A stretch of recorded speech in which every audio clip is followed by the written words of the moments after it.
안녕하세요. 만나서 반갑습니다. 역사가 김영주입니다. 태조실록 제37부 이성계 사불가론을 말하다 라는 주제를 가지고 오늘 여러분들과 함께 할까 합니다. 시작하기 앞서서 좀 이제 먼저 설명 하나 드릴 게 있는데, 지난번 시간에 제가 이제 그런 얘기를 했었죠. 이때 당시 고려와 명제국 사이에 충돌을 두고서 지금 현재 북미 관계하고 상당히 유사하다라는 비유를 드렸는데, 진짜 혹시나 해서 높아심이 하는 말씀인데 여기에 너무 정치적인 이념 성향을 집어넣지 않았으면 좋겠어요. 비유는 어디까지나 비유일 뿐이거든요. 그러니까 지난번에 제가 이제 그런 비유를 드렸던 걸 가지고서 혹시라도 이런 오해하시는 분들이 계실 것 같아요. 저 사람 봐라. 저 사람 가만 보니까 뭔가 북한을 옹호하는 듯한 말을 하네? 저거 좌파 아니야? 그럴까봐 제가 진짜 드리는 말씀인데, 뭐 북한이 불쌍하니까 북한을 동정해야 된다, 미국이 지금 잘못하고 있다, 그런 얘기를 하려는 게 아니에요. 제3자 시점에서 객관적으로 봤을 때 미국이 강대국이고 북한이 약소국이라는 거예요. 지금 현재 상황에서. 그잖아요. 이건 너무 명백하잖아요. 그죠? 북한이 핵을 갖고 있으면은 솔직히 까놓고 해서 몇 발을 갖고 있겠어요. 걔네들이. 그 알량한 핵 몇 발 가지고서 미국을 이기는 게 진짜 가능한 얘기냐 이거죠. 국력으로 보나 영토 크기로 보나 자원으로 보나 기술력으로 보나 핵탄두 숫자로 보나 뭘로 보나 북한은 사실 미국한테 게임이 안 돼요. 엄밀히 말해서. 힘의 차이가 너무 명확하기 때문에 제3자 시점에서 봤을 때 북한이 미국한테 덤벼든다. 그러면은 다들 그 생각 할 거예요. 쟤들 뭘 믿고서 저렇게 덤벼들지? 옛날에 이라크도 미국한테 덤벼들었다가 완전 박살이 났는데 그때 당시 이라크가 지금의 북한보다 훨씬 수준이 높아요. 그런데도 불구하고 진짜 속된 말로 쪽도 못 쓰고 박살이 났다는 거예요. 힘의 차이가 그렇게 명확해요. 국제사회에서는. 근데 지금 북한하고 미국의 관계에 딱 놓고 보면은 북한이 뭘 믿고서 저렇게 까불까 하는 생각도 아마 하시는 분들이 계실 거예요. 지금 그 비유를 제가 드리는 거예요. 바꿔서 얘기를 하자면은 그때 당시 고려가 여러 가지 사정상 정말 좋지 않았어요. 한번 생각해 보세요. 그때 당시 고려가 뭘 갖고 있었겠어요. 바로 얼마 전까지만 하더라도 이인임 일파가 전횡을 일삼아서 국가 내부 기강이 완전히 허물어진 상태였습니다. 최영과 이성계가 이인임 일파를 몰아내고 간신히 이제 정권을 탈환을 해가지고 수습을 하고 있는 상황이에요. 그 와중에 계속해서 사방팔방으로 외구를 비롯해가지고 온갖 외침에 시달리면서 민생은 파탄나고 안보는 흔들린 상태고 국가 기강은 문란해졌고 거기다 왕이라는 사람은 허구한 이제 주색 잡기에 여념이 없었다는 거예요. 그런 상황에서 좀 열 좀 받는다고 뚜껑 좀 열렸다고 야 내일 당장 쳐들어가자. 이게 가능한 얘기냐 이거죠. 지금 그거를 갖다 설명을 드리기 위해서 가장 현실적으로 와닿을 수 있는 북미 간의 이야기를 제가 비유로 제시를 해드린 겁니다. 그래서 그때 당시에 관료들이 특히 지식인층이 전쟁에 대해서 전반적으로 반대하는 분위기였어요. 고려 요동정벌 얘기 나왔을 때도. 왜냐면 그때 당시 지식인들이 무슨 다 겁쟁이들이라서 전부 다 사대주의자라서 그래서 그랬던 게 아니라 한번 냉정하게 현실적으로 생각을 해보자라는 거죠. 힘의 차이가 너무 명확하지 않냐. 우리가 전쟁을 위해서 무슨 준비를 했냐. 준비를 엄청나게 했어도 이게 될까 말까 하는 상황인데 지금 별다른 준비도 없이 화 좀 난다고 쳐들어가자. 본때로 보여주자. 이게 과연 현실적으로 가능한 얘기냐. 이런 비판 여론이 굉장히 많이 있었다라는 거죠. 그래서 이제 그거를 비유를 드리기 위해서 제가 북미 간의 관계를 설명을 드린 거고 그 다음에 또 최영은 최영대로 또 그런 생각을 했던 것 같아요. 그럼 그렇다고 해서 이대로 계속 우리가 무시를 당하고 있을 거냐. 아니 지금 북한이 그렇잖아요. 그죠? 동창리 거기를 갖다 복구를 막 하는 그런 제스처도 보이고 이런 것도 일종의 그런 일환이라고 볼 수 있다라는 거예요. 계속 우리가 끌려다닐 게 아니라 한 번쯤은 본때로 보여야 되지 않겠냐.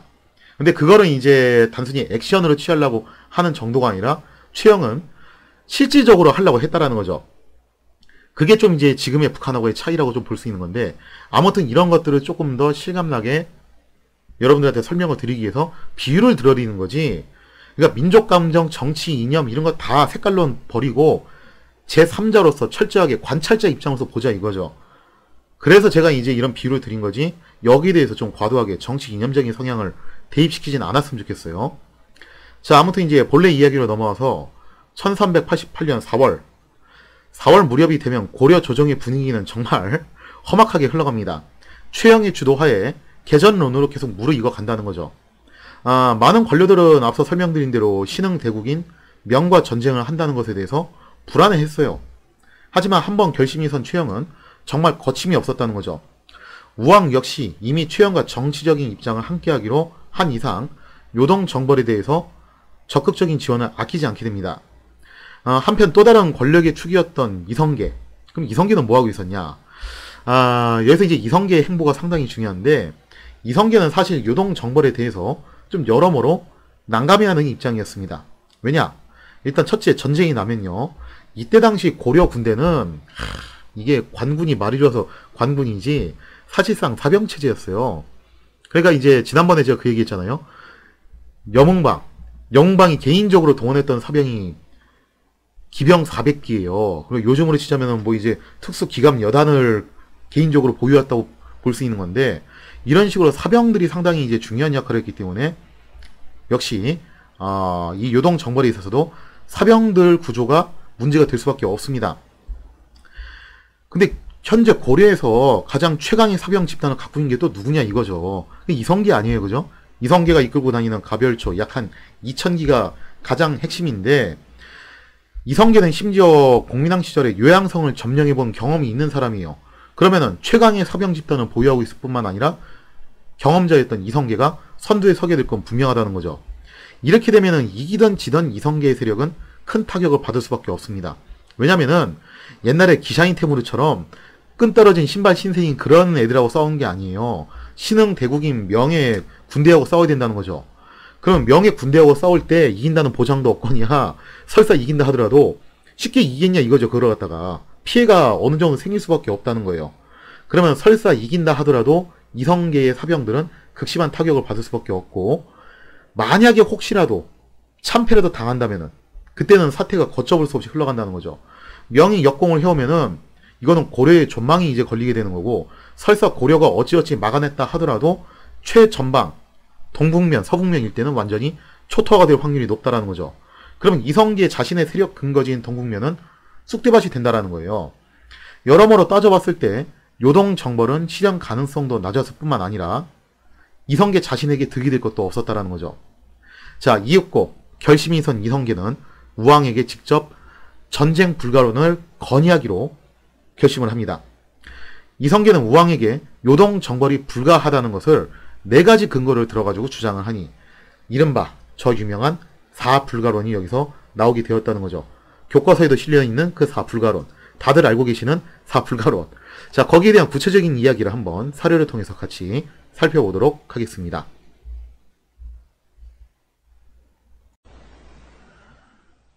자, 사실상 알 사람은 다 안다는 너무도 유명한 이성계의 4불가론. 자, 4불가론에 대해서 이제 태조실록에는 이렇게 써있죠. 태조가 아뢰기를 지금에 출사하는 일은 4가지의 옳지 못한 점이 있습니다.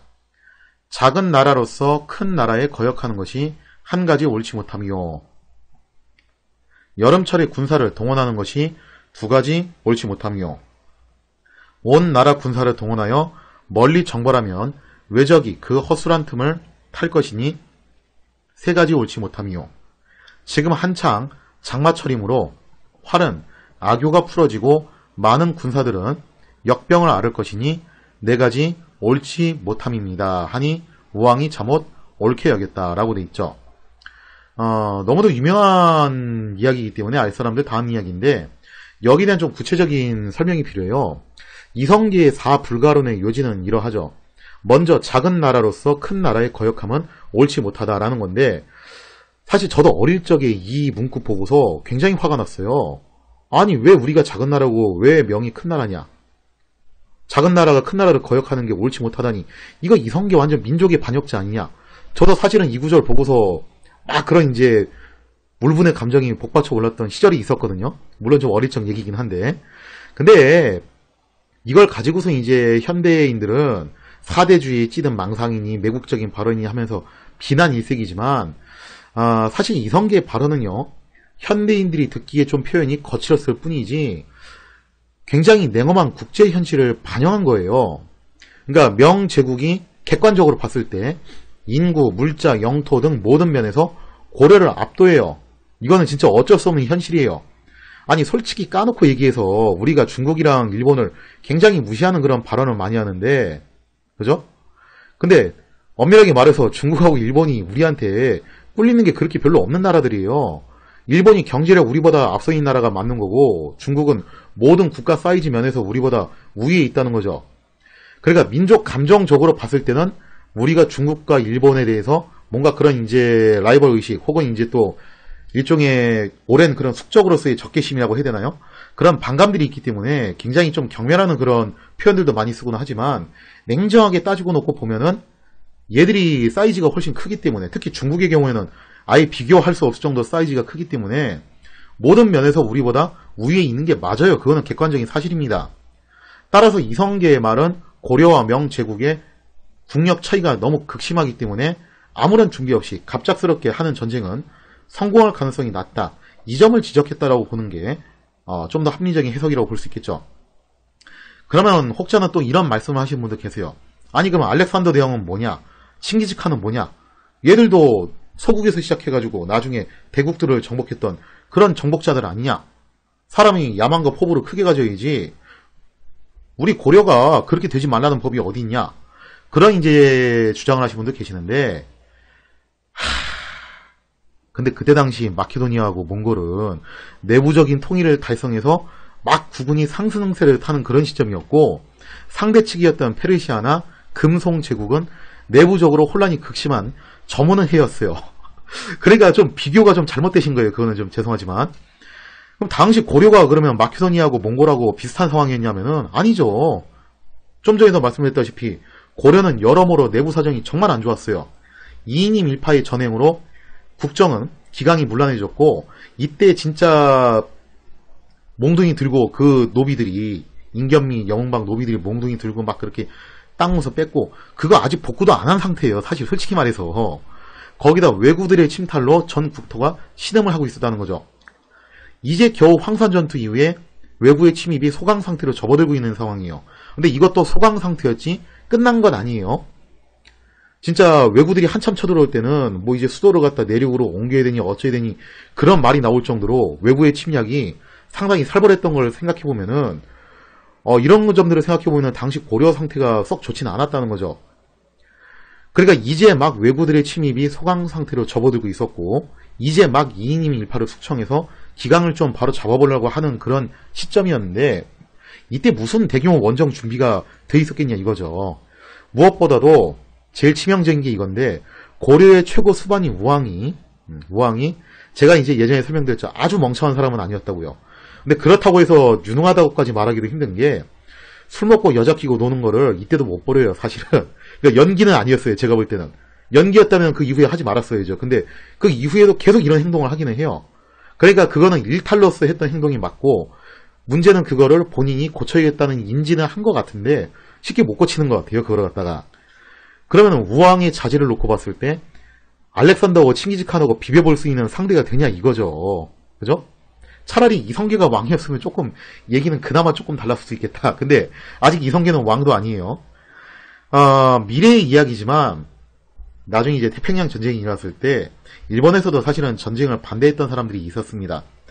뜻밖에도 진주만 공습을 주도했던 야마모토 이소로쿠가 원래는 처음에는 전쟁에 반대했던 사람이었어요.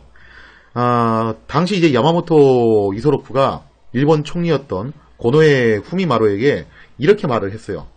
우리가 미국하고 전쟁을 하면은 처음 6개월에서 1년 정도는 맹렬하게 돌진할 수 있을 것이다. 그러나 그 후에 텍사스의 유전과 디트로이트의 공장들이 우리에게 단호하고 결정적인 반격을 시도해 올 것이다. 이게 당시 고려와 명의 차이도 그래요. 고려가 지금 요동으로 정벌을 나간다. 그러면 현재 명은 어쨌든 북원에 군대를 투입하는 상황이기 때문에 당장은 고려가 선전을 할 수 있겠죠. 근데 나중에 명이 북원을 완전히 끝장낸 다음에 되돌아오면은 그때 어떻게 할 거냐 이거죠. 그거를 갖다가 뒷감당 어떻게 할 거냐 이거예요. 그러니까 정말 잘 나갔던 시절에 일본 제국조차도 미국하고 싸운다라고 했을 때 이런 이제 우려가 있었는데 그럼 고려하고 명의 관계의 그 국력차를 놓고 보면은 이건 더하면 더하지 덜하지도 않는다는 거예요. 그래서 어쩌면 이성계는 이 점을 지적했던 것일 수 있어요. 자, 그 다음으로 지적한 것, 여름철에 군사를 움직이는 것은 옳지 못하다라는 거하고 또 그 다음에 장마철에 군사를 움직이는 거 옳지 못하다. 이 두 가지는 사실은 거의 뭐 비슷한 이유인데 그래서 뭐 굳이 4불가론이 아니라 그냥 3불가론으로 해도 될 법 했었는데, 어쨌거나 뭐 둘로 좀 나누긴 했어요, 이성계는. 나눠서 말했지만 사실 둘은 연동돼 있는 거예요. 기본적으로 농업국가인 고려 입장에서는 한창 이제 농사철이라고 할 수 있는 여름철에 군사를 동원하게 되면은 농업 생산력이 큰 타격을 받을 수밖에 없습니다. 고려가 무슨 중국 장강 이남 지역처럼 그냥 대강 뿌려도 막 그렇게 농사가 펑펑 되는 그런 땅은 아니에요. 이게 한반도의 좀 비극이거든요. 우리나라가 솔직히 말하면 호남 일대를 제외하면 농업 생산력이 그렇게 좋은 지역이 아니잖아요.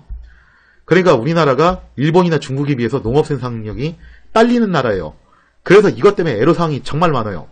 그러니까 단순히 뭐 우리 조상들이 뭐 머리가 나빠서 기술이 부족해서 그래서 이제 경쟁에서 좀 힘들었던 게 아니라 고전했던 게 아니라 이런 자연 환경적인 요인도 좀 생각을 해봐야 돼요. 그걸 갖다가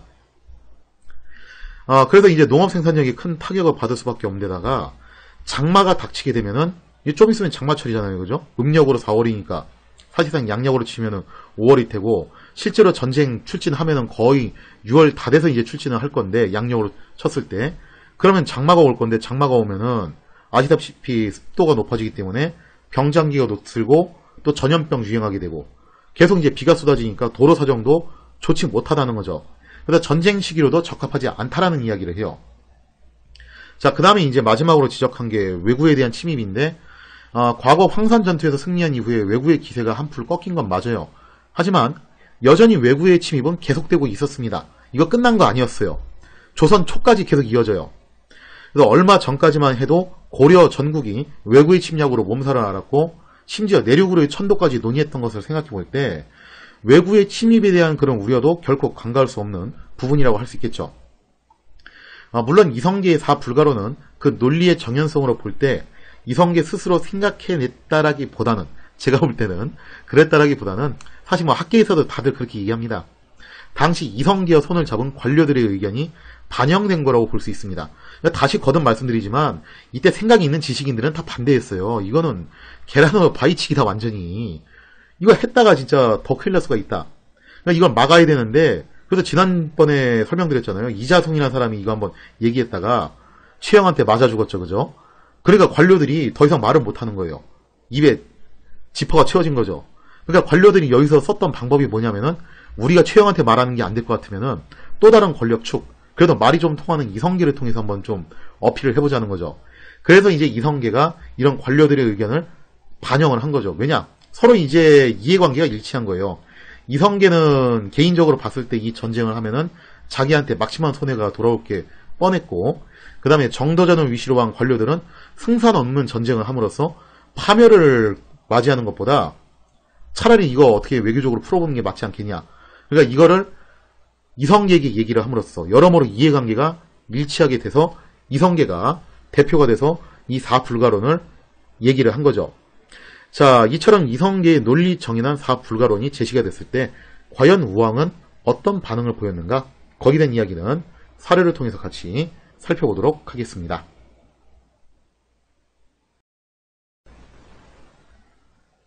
자, 이성계의 4불가론을 들은 우왕. 과연 우왕은 어떤 반응을 보였는가? 재밌게도 우왕이 이성계의 이야기를 듣고서 긍정을 해요. 듣고 보니까 맞는 말인 것 같다. 그러니까 이런 걸 놓고 보면은 요동 정벌이 뭐 우왕의 확고부동한 결심이었다기보다는 제가 볼 땐 그런 것 같아요. 어쨌든 우왕은 최영하고 정치적인 입장을 함께하기로 한 거잖아요. 그죠? 그러니까 최영이 하도 요동 정벌을 하자고 하니까 그래서 거기에 이제 따라간 거죠. 자기는. 그래야지 자기한테는 안전하다고 생각을 한 거예요. 그렇지 않았으면은 여기서 이제 처음부터 4불가론이 나오던 뭐가 나오던 우왕이 단호하게 노라고 해야 되는데 재밌게도 우왕이 여기서 나름 옳다라고 여겨요. 흔들리는 모습을 또 보여준다는 거죠. 사실 말 자체는 그렇게 이성계의 논리가 틀린 부분은 없거든요. 자, 그럼 여기서 중요한 게 뭐냐면은 최영의 행동인데 지금 이성계는 분명히 반대 의사를 표명을 한 거예요. 자, 그러면 최영은 자신하고 권력을 나누고 있는 또 다른 권력의 축이라고 할 수 있는 이성계가 이렇게 전쟁에 대해서 반대 의사를 분명히 표현을 했으면은 이성계를 설득하는 작업이 필요합니다. 근데 정말 여기서 최영이 알 수 없는 행동을 해요. 이성계를 설득하려는 작업을 하질 않고 오히려 최영은 자기가 이제 우왕이 장인한 점을 활용해가지고 일단 누구 한 명만 잡으면 된다. 우왕 한 사람의 마음만 잡으면 된다는 식으로 행동을 하게 되었다는 거죠. 자, 한번 사료의 내용을 살펴보도록 하겠습니다. 밤에 최영이 들어가서 우왕에게 아뢰기를, 그러니까 지금 현재 시점이 이성계의 사불가론을 낮에 이제 들은 거예요. 그리고 난 다음에 우왕이 마음이 좀 흔들리고 있는 상황이죠. 그러자 이제 최영이 밤에 이제 혼자 찾아가가지고 얘기를 하는 거예요. 뭐라고 얘기를 했냐면은, 원컨대 다른 말은 듣지 마소서.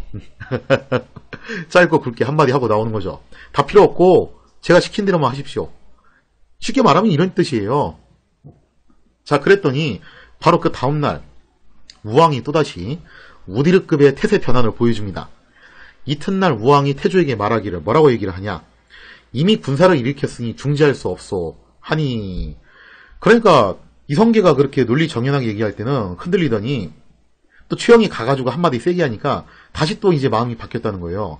이걸 놓고 보면은 우왕 자체가 요동 정벌에 대해서 뭔가 본인이 확실한 목표 의식이나 그런 비전을 갖고 한 게 아니라는 걸 알 수 있죠. 그러니까 최영한테 끌려다니는 거예요, 쉽게 말하면은. 자, 그러면서 이제 사실상 우왕은 최영에 의해서 마음이 다시 또 이제 되돌아오게 되는데, 결국 이제 하룻밤새 우왕의 마음이 다시 또 뒤바뀐 셈이죠. 우왕은 이성계에게 이미 결정된 일이 되돌릴 수 없다고 개전론의 못을 받게 되고, 이성계는 다시 한번 우왕을 설득을 합니다.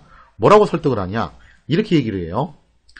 이튿날 우왕이 태조에게 말하기를, 이미 군사를 일으켰으니 중지할 수 없어 하니, 태조가 아뢰기를, 뭐라고 이제 다시 또 설득을 하냐, 전하께서 반드시 큰 계책을 성공시키고자 하신다면 서경에 어가를 머무르셨다가 가을에 출사하면. 자, 여기서 중요한 거는 우왕이 서경에 있는다라는 것도 뭐 나름 의미가 있는 일이지만, 이거보다 더 중요한 게 뭐냐면은 가을에 출사하면 이거예요. 그러니까 전쟁을 언제 하자는 얘기입니까? 가을에 하자는 거예요. 그 이하 내용이 이유예요. 볕고기 들판을 덮어 많은 군사가 식량이 넉넉하게 되어 북을 치면서 행진할 수 있을 것입니다. 지금은 출사할 시기가 아니므로 비록 요동의 한 성을 함락시키더라도 비가 한창 내리므로 군대가 전진할 수도 없고 퇴각할 수도 없으며, 군대가 피곤하고 군량이 없게 되면 다만 화를 초래할 뿐입니다 하였다. 제가 볼 때 이거는요, 관료들이 해준 얘기가 아니라, 정도전 같은 그런 관료들이 해준 얘기가 아니라, 이건 진짜 자기 생각 같아요. 그러니까 이성계가 뭐라고 이제 설득을 하냐면은, 여기서 이성계가 감을 잡은 거예요. 아, 지금 최영의 입김이 너무 세기 때문에 우왕을 다시 설득하는 것은 힘들겠다. 그러니까 전쟁을 완전히 막는 것은 어렵겠다라고 판단을 한 거죠. 그래서 이제 이성계가 차선책으로 선택을 했던 게 뭐였냐면은, 그럼 급한 대로 개전을 가을로 미루자라고 건의를 합니다. 만약 개전을 가을로 미루게 되면은 적어도 장마와 농번기를 피할 수 있고 군량 확보에도 용이하다는 주장이죠. 이것은 예전에 이제 이성계가 기껏 요양성을 점령해 놓고 보급이 부족해가지고 통한의 퇴각을 단행했던 그런 개인의 경험이 반영된 의견이기도 했죠. 하지만 이성계가 가을로 개전을 미루자고 한 것은 진짜 내막은 좀 다른 이유가 있어요. 그 이유가 무엇이냐? 다음번 사례를 통해서 한번 같이 살펴보도록 하겠습니다.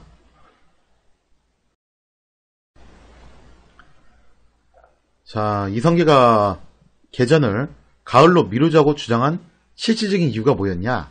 거기에 대한 이유가 있는데, 자, 먼저 이제 사료의 내용 한번 보도록 하겠습니다. 고려사 최영열전에 보면은 이렇게 써 있어요. 이성에서 온 어떤 사람이 요동 병사들은 모두 오랑캐를 정벌하러 가고 성 안에는 단지 지휘 한 사람만 있으니 만약 대군이 쳐들어가면 싸우지 않고도 함락시킬 수 있을 것이라고 알려주자 최영이 크게 기뻐하며 그에게 상을 후하게 주었다라고 돼 있죠. 그러니까 이제 고려도 명에 대해서 첩보를 안 한 건 아니에요. 왜냐면 주원장이 이제 한번 협박성으로 얘기했죠. 너네 이런 식으로 장난질 치지 마라. 그러니까 첩보는 하고 있었는데 요동의 사정을 최영이 어느 정도 캐치하고 있었어요. 당시 이성, 그러니까 평안북도 창성군 출신의 사람이 와가지고 전해준 정보에 따르면은 이런 얘기를 하죠. 요동의 병력 중 상당수가 북원을 공격하기 위해서 출신했다라는 정보를 건네주게 됩니다. 이것이 제가 지난번에 설명드린 주원장이 바로 3월달에 있었던 일이죠.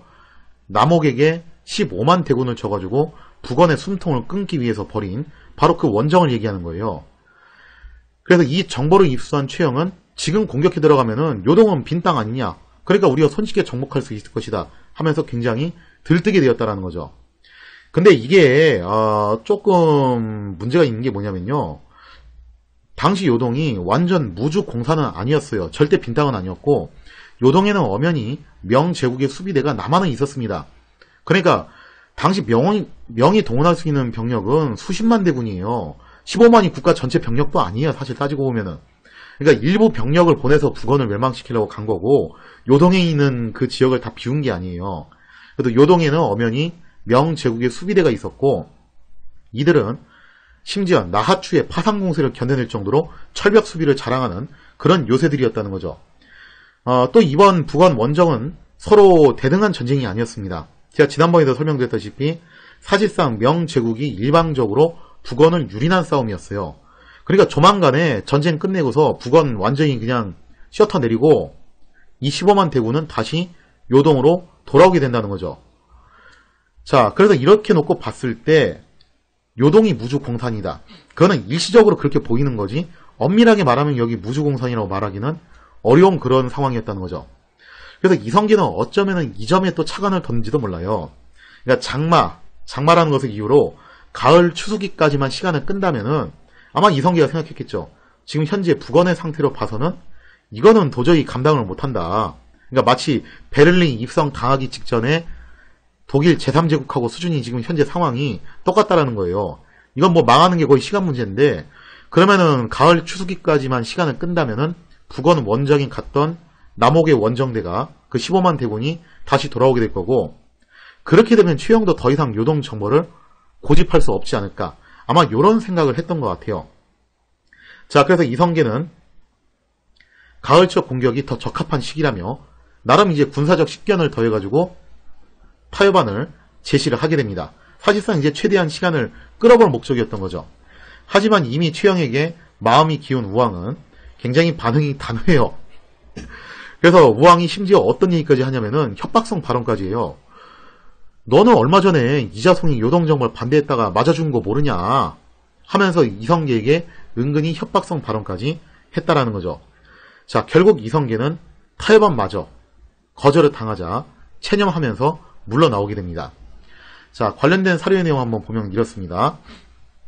태조실록에 이렇게 써 있어요. 우왕이 말하기를 경은 이자송의 일을 보지 못했는가. 즉 최영한테 반전론을 얘기했다가 맞아 죽은 사람 있죠, 그죠? 그걸 보지 못했는가 하면서 이렇게 협박성 발언을 하니까 이성계가 뭐라고 하냐. 태조는 아뢰기를 자송은 비록 죽었으나 아름다운 명성이 뒷세상에 전하지만은 신등은 비록 살아있더라도 이미 계책을 잘못 썼으니 무슨 소용이 있겠습니까 하면서 이성계가 볼멘 소리를 하고서 나왔다라는 거죠. 그러니까 이성계는 끝까지 이제 어떤 얘기를 한 거냐면 나는 이거 전쟁 반대한다라는 것을 어필을 했다라는 거예요. 자, 그러면서 우왕은 결국 이제 최영한테 완전히 이제 장악이 됐기 때문에 더 이상 이성계의 말을 듣지 않게 됩니다. 그러면서 이제 이성계가 물러나오면서 되게 의미심장한 말을 해요.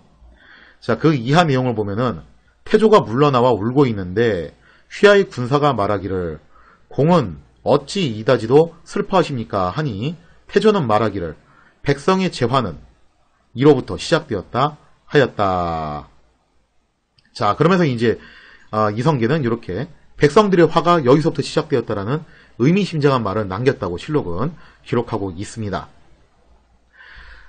여기서 좀 이제 우리가 생각해 봐야 될 부분이 있어요. 그게 뭐냐면은 일단 첫째, 도대체 최영은 왜, 그죠? 도대체 최영은 왜 이성계가 그렇게 안 된다고 했는데도 불구하고 이성계를 설득할 생각을 하질 않고 강제로 이성계를 전쟁으로 밀어넣는가, 그죠? 그 다음에 두 번째로 생각해 볼 부분은 이성계가 최영의 성격을 모르겠어요. 솔직히 말해서 한솥밥 먹은 지 하루 이틀이 아닌데 이성계 입장에서는 그잖아요. 자기가 이런 말을 해도 씨알도 안 먹힐 거라는 걸 뻔히 알면서 왜 마지막까지 이렇게 볼멘 소리를 하면서 전쟁에 대해서 계속 반대하는 그런 입장을 표명을 했냐 이거죠. 그래서 여기에 대해서는 좀 이제 다소 음모론적인 이야기들이 있습니다. 너무 진지하게 생각하지 마시고 음모론적인 이야기들이 있어요. 그래서 어떤 음모론이 있냐. 일단 첫째, 최영은 왜 그렇게 행동을 했냐. 이때 당시 최영이 이성계를 일종의 자신의 정치적 라이벌로 경기하기 시작했다라는 그런 음모론이 있어요. 그래서 최영 입장에서는 강력한 사병 집단을 갖고 있고 동국면이라는 세력 기반을 갖고 있는 이성계가 뭔가 좀 이제 꺼림직했다. 그래서 이성계를 제거할 요령으로 일부러 이렇게 무리하게 전쟁을 일으켜가지고 최전방으로 떠미는 게 아니냐. 라는 음모론적인 견해가 있습니다. 자, 그러면 또 이제 이성계는 왜 뻔히 말이 안 통할 걸 알면서 이렇게 계속해서 볼멘 소리를 해가면서 전쟁에 대해서 반대를 갖다 표명했냐. 익히 많이 이제 알려져 있는 음모론이죠. 이미 이때부터 이성계는 싹수가 보였다는 거예요. 어차피 안 통할 거 알면서 명분 쌓기용으로 나는 분명 전쟁 반대했어. 이거는 최영 당신이 잘못한 거야. 라고 그랬다라는 음모론적인 견해가 있습니다. 과연 어느 쪽이 맞을까요? 어쩌면 둘 다 맞는 말일 수도 있고 둘 다 틀린 말일 수도 있죠. 그래서 이성계와 최영의 속내는 과연 무엇이었는가? 거기에 대한 구체적인 이야기는 다음 시간에 이어서 계속하도록 하겠습니다.